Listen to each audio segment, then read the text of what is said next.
Hello viewers, আসসালামু আলাইকুম। কেমন আছেন আপনারা? আমি আজকে একটা শেপের উপর আর একটা শেপ কীভাবে প্রতিস্থাপন হয় সেটা দেখাবো। আমি একটা শেপ ক্রিয়েট করি। এখানে ইলিপস টুল নিই।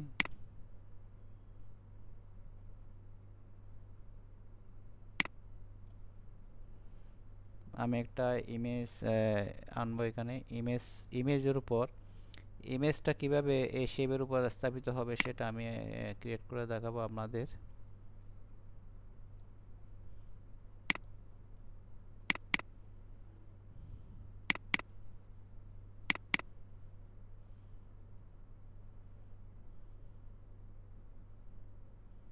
যে কোনো একটা ইমেজ আমি এখানে আনি।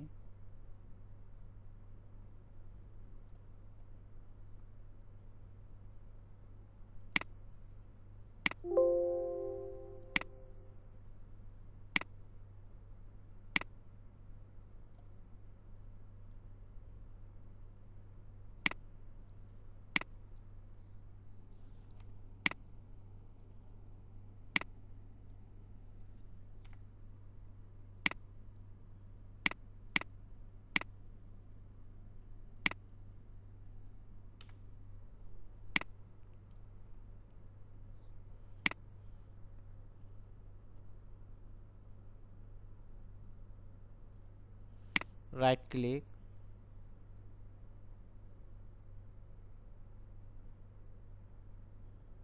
অ্যারেঞ্জ, একটা রাইট ক্লিক করব আমরা। রাইট ক্লিক করে এই অ্যারেঞ্জ, আপনারা দেখছেন arrange, bring to front, bring to forward, bring to back out, bring to back. এখানে আমি ব্রিং টু ফ্রন্ট নেব, যেহেতু ফ্রন্টে বসবে। ব্রিং টু ফ্রন্ট আপনারা মনে রাখবেন, রাইট ক্লিক করে arrange, arrange bring to front. তারপর আমি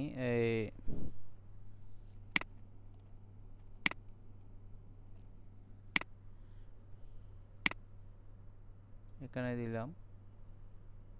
আমি শেপ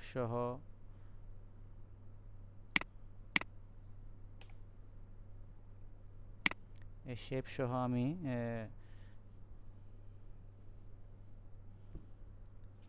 সিলেক্ট করলাম।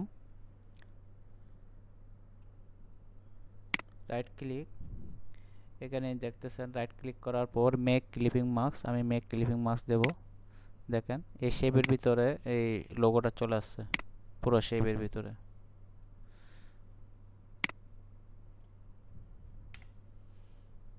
আমি আর একটা শেপ নিই আপনাদের জন্য। আমি একটা স্টার শেপ নিই, এটা আমি কালার দিই। ওকে, আমি একটা ইমেজ ক্রিয়েট করি যেখান থেকে, যে কোনো একটা।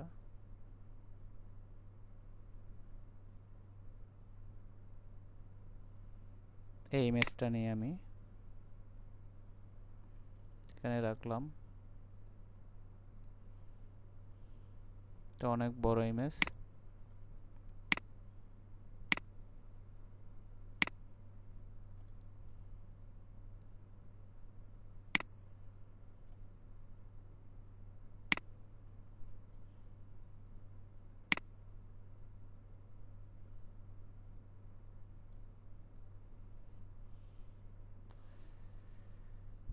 এখানে ক্লিক করলাম, arrange, bring to front,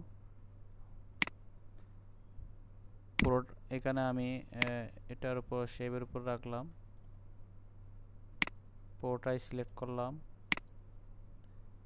right click, make clipping mask.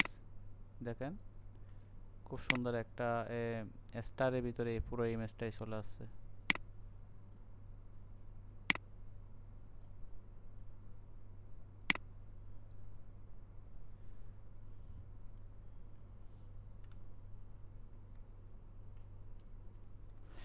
তো আজ এই পর্যন্তই। সবাই ভালো থাকবেন, সুস্থ থাকবেন। আল্লাহ।